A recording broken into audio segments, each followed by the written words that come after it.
nossa jornada de aprovação para a prova da residência multiprofissional da Secretaria de Saúde do Distrito Federal em fisioterapia. Vamos lá? Vamos continuar a nossa aula de fisioterapia em traumato-ortopedia para a prova de residência da Secretaria de Saúde do Distrito Federal para fisioterapeutas. A gente já está na nossa terceira aula de traumato-ortopedia. Hoje a gente vai falar de membro inferior, tá bom? Vamos lá? Continuando aí, gente, a nossa aula, né? Nossa jornada, na verdade. A gente está trabalhando essas afecções. A gente já falou de membro superior, vamos falar de membro inferior. Já falamos que a sua prova vai cair em caso clínico, né? Do acometimento, né, no caso do membro inferior, do membro superior, da coluna, algum tipo de fratura. E hoje a gente vai falar de membro inferior. Dividir, né, nas três partes do membro inferior, que é o quadril, o joelho, o tornozelo e pé. O quadril a gente vai falar de artrose, de osteonecrose da cabeça femoral e da bursite trocantéria. No joelho a gente vai falar de artrose também, da osteonecrose, da tendinite patelar e de lesão meniscal. E no tornozelo pé a gente vai falar do hálux valgo, da tendinite de Aquiles e da fasciite plantar. Bom, lembrar o que é artrose primeiramente. A artrose é uma doença degenerativa crônica, onde eu tenho uma deteriorização da cartilagem e neoformação óssea das superfícies articulares. Na artrose o paciente vai ter geralmente dor e uma diminuição aí da mobilidade articular, evoluindo para rigidez e muitas vezes claudicação. A artrose de quadril, a gente tem essa perca aí de estruturas que mantém essa integridade aí da cartilagem, né? E aí a gente tem processos inflamatórios aí e que vão alterar a parte de biomecânica, né? Por causa justamente desta lesão.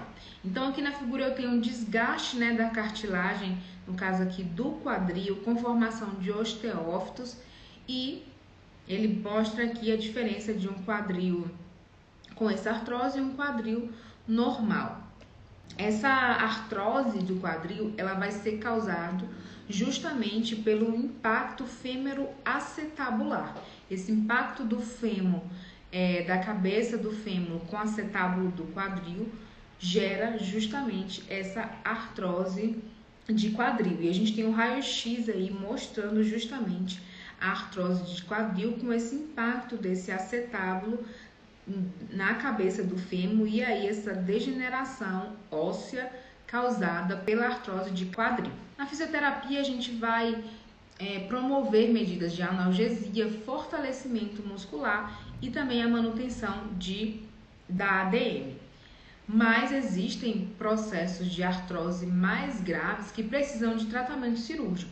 A gente tem dois tipos de tratamento cirúrgico que precisamos entender. A gente tem a artrodese. Quando eu falo em artrodese, eu posso fazer artrodese de quadril, artrodese de coluna.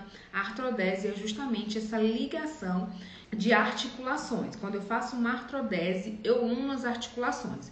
Quando eu falo de artrodese de quadril, então, eu vou unir a articulação do fêmur com a articulação do quadril.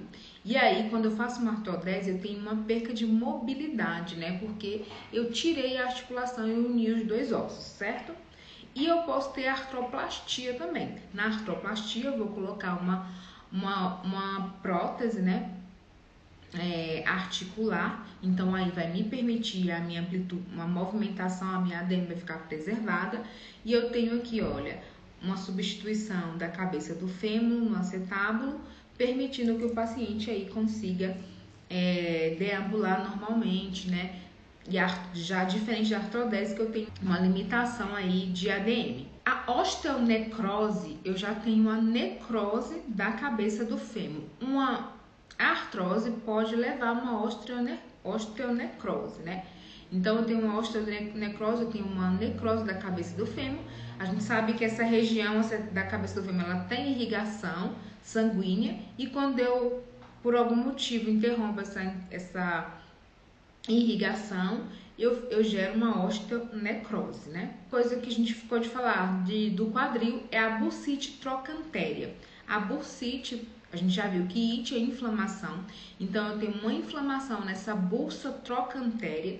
E aí eu coloquei para vocês os músculos que estão envolvidos. Aqui é o trochanter maior, aqui ele fala trochanter grande, né, trochanter pequeno do fêmur, o trochanter maior. E eu tenho alguns músculos que estão envolvidos nesse trochanter maior do fêmur. E aqui, ó, as bursas que vão estar inflamadas, gerando essa bursite trochantéria.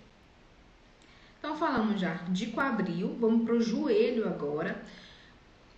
Não vou repetir, a gente já viu que é artrose, a gente já viu que é uma degeneração na cartilagem articular. E aqui eu só coloquei uma figura falando o que é a cartilagem, né? A cartilagem ela é formada basicamente de colágeno.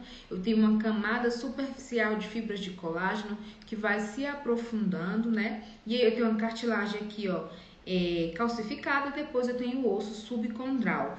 Então, a cartilagem ela é composta basicamente de fibras de colágeno. No joelho, eu falo de gonoartrose, né? Gono está relacionado a joelho, eu tenho gonoartrose.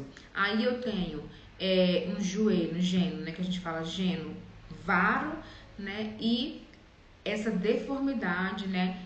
De geno varo pode levar a artrose, desse desgaste aí na cartilagem entre o fêmur e a tíbia. Aí agora eu vou ter uma osteonecrose, que já tem um processo de necrose aí, por conta até de uma artrose avançada. Eu também posso ter essa osteonecrose também no meu joelho. Vamos falar um pouco da tendinite patelar, né? Só coloquei aí tendinose, que é um processo degenerativo de tendinopatia, que é só um processo inflamatório, uma lesão, tá? Então a gente tem que distinguir esses dois processos, mas os dois eu tenho uma lesão crônica no meu ligamento patelar, né? E esse ligamento patelar que vai estar próximo à inserção inferior da patela. E aí eu tenho uma condição de joelho saltado, né? Então trações excessivas, né, neste tendão que vai passar pela minha patela pode gerar rupturas e levar a tendinite patelar, certo? E aí eu tenho esses estágios de Blasina, que descreveu esse estágio da tendinite patelar, que pode estar caindo na sua prova. Os estágios ele vai de 1 a 4, e o estágio 1 eu tenho uma dor que vai surgir após uma atividade desportiva, que vai interferir no meu desempenho, até o nível 4, onde eu tenho uma ruptura parcial ou total do meu ligamento patelar. E o estágio 3 e 2 são estágios intermediários que vão limitando as minhas atividades até eu chegar à ruptura, certo? Como fisioterapeuta, a gente vai fazer parte desse tratamento conservador, né, com recursos terapêuticos que podem aumentar a síntese de colágeno, como a eletroterapia, ultrassom, laser, né, campos eletromagnéticos e a cinesioterapia, né, fazendo aí um aumento da síntese de colágeno. Além disso, a gente tem a cinesioterapia, o alongamento. Além da cinesioterapia, a gente tem o alongamento das estruturas que estão envolvidas no tratamento, né, e como orientação, evitar cargas excêntricas, como subir e descer escadas. Vamos para a lesão meniscal agora, né? O menisco ela é uma estrutura que vai estar presente aí na tíbia. Eu coloquei aqui as camadas do menisco, né? Que a gente tem uma camada de menisco mais alta, né? Que é a camada vermelha, e ela vai ficando mais clara, que é a branca. O menisco ele tem a função de nutrição, de estabilização, de propriocepção, e ele diminui o estresse também da tíbia sobre o fêmur, né?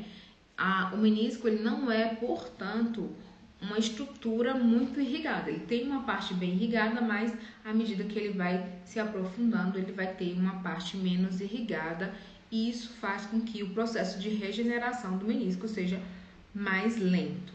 Ao exame físico, né, a gente sabe que todos os testes vão ser os testes que estressem justamente a estrutura que eu quero avaliar. E aí eu tenho aqui vários testes que promovem justamente esse estresse meniscal: McMurrow, Apley, children, né, ou marcha de pato, pai e extrema. Todos os testes, vamos ressaltar sempre, visam estressar o menisco para ver se o paciente realmente sente ou não dor meniscal. Passando para a última articulação, que é o tornozelo e o pé, vamos falar o quê? De hálux vago. O hálux vago é uma condição onde eu tenho um valgismo aí do meu hálux, né, que é meu primeiro,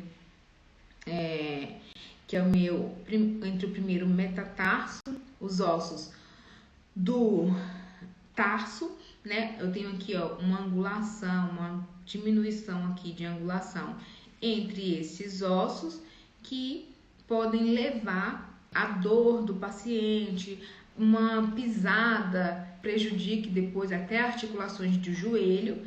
Eu tenho um tratamento cirúrgico, do conservador também ao cirúrgico, nesses tipos de acometimento do pé. E um outro acometimento é a fasciite plantar, né, que é uma inflamação nessa fáscia plantar. E eu coloquei aqui essa fáscia plantar, onde eu tenho ligar, né, vai estar aí passando os ossos do tarso, e eu tenho justamente essa inflamação e que pode gerar uma alteração aqui angular nessas articulações, certo? Na prova, e aí a tendinite de Aquiles, gente, que eu acabei não colocando, até voltei aqui, gente, faltou falar uma coisa. Tendinite de Aquiles, tendinite é uma inflamação no tendão de Aquiles, né? Bom, gente, e na prova? Como cai essas questões de membro inferior na prova? Vamos ver uma questão. Opa, passou demais, vamos voltar aqui. Vamos ver uma questão da residência, né, do CSDF 2021, que fala da disfunção femoropatelar. A disfunção femoropatelar é uma condição patológica multifatorial que afeta principalmente mulheres.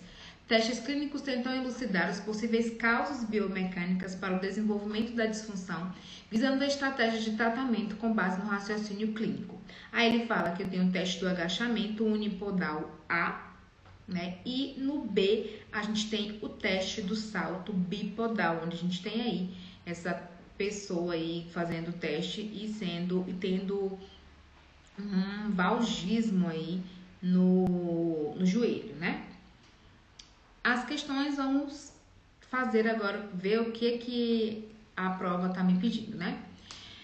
Bom, primeira questão fala que o valgismo dinâmico exacerbado no joelho, né? A gente tem dois comprometimentos de angulações de joelho que vocês precisam saber, que é o geno vago e o geno varo, né? Quando eu fiz, gente, eu lembro até hoje disso, e quando eu fiz faculdade, meu professor de anatomia falou que quem é valgo não cavalga. Não sei se aqui em Brasília vocês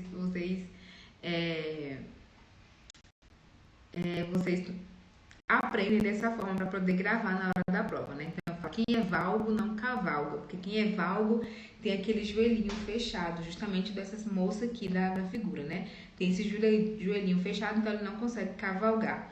E aí, quem é varo, né, que tem aquelas pernas arqueadas, cavalga, né? Então, pra gente gravar. Então, quem é valgo, né, geralmente essa moça tem um valgismo exacerbado, pode levar a uma disfunção femoropatelar. A gente viu que pode levar a uma disfunção femoropatelar. Tanto o valgismo quanto o varismo podem levar essa disfunção, né? A diferença é qual estrutura vai acometer, a lateral, a medial, a lateralização,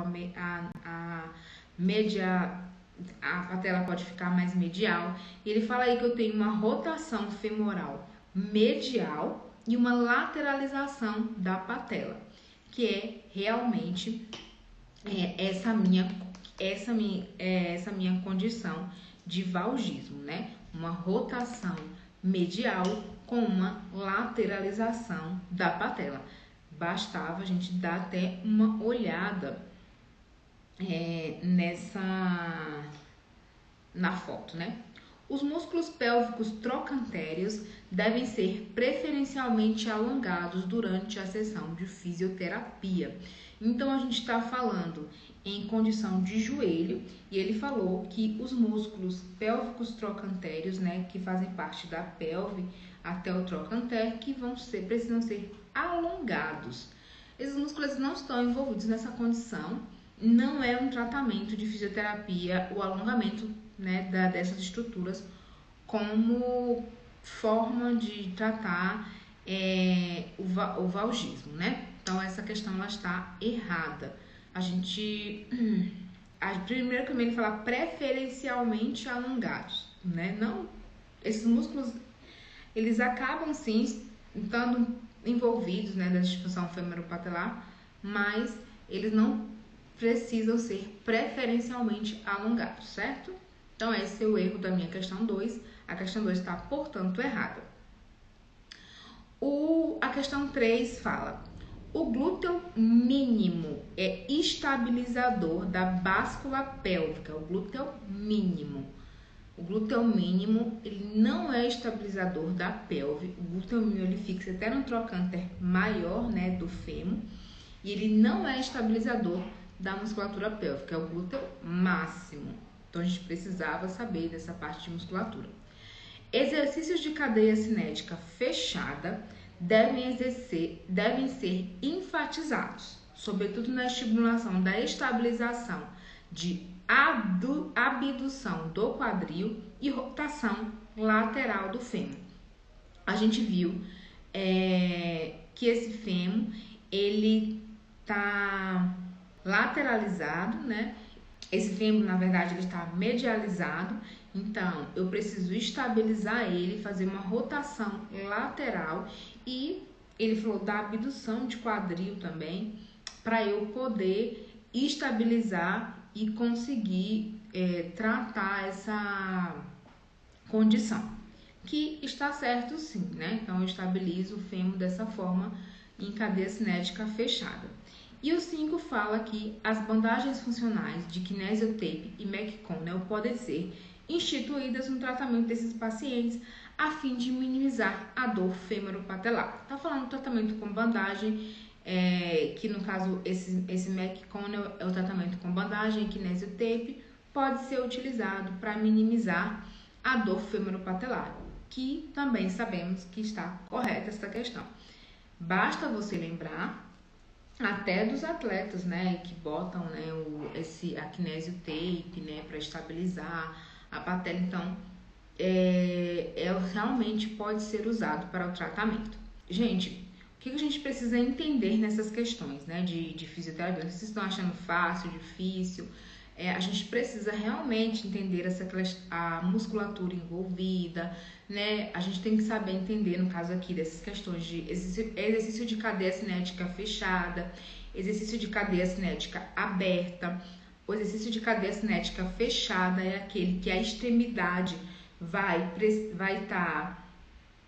vai estar livre, né? Então, por exemplo, quando eu faço leg, né? Quando eu faço leg na academia, eu tenho exercício de cadeia cinética fechada. Quando eu faço agachamento, eu tenho exercício de cadeia cinética fechada. Por quê? Porque a extremidade, meus pés, eles estão fixos, né? Já quando eu faço, por exemplo, a cadeira extensora, eu tenho exercício de cadeia cinética aberta, né? A extremidade, ela não está livre, né? A extremidade, na verdade, ela vai estar livre. Então, eu preciso entender esses conceitos. Eu creio que todo mundo que está aqui entende esses conceitos. Os exercícios são para justamente a gente lembrar, para a gente voltar na fisioterapia da faculdade, para conseguir lembrar alguns termos. E o que a gente faz aqui na nossa aula é lembrar a fisiopatologia, a patologia da doença. A gente fala de alguns músculos que estão envolvidos, para poder vocês fazerem a prova de uma forma mais tranquila, certo? Então é isso, galera. Terminamos o membro inferior, vimos uma questão, tem mais questões para vocês resolverem. A gente vai estar no grupo do Telegram mandando para vocês várias nomenclaturazinhas que já caíram em prova, que pode estar caindo na sua prova, né, com questões passadas, com questões da banca, que são de múltipla escolha, ainda não, a OCP não fez questão de certo ou errado ainda, é nova essa banca aí para fazer a prova da residência da Secretaria de Saúde, mas o objetivo aqui é preparar vocês para essa prova com o máximo de conteúdo possível nesse 1 mês que vocês têm para aprender, tá bom?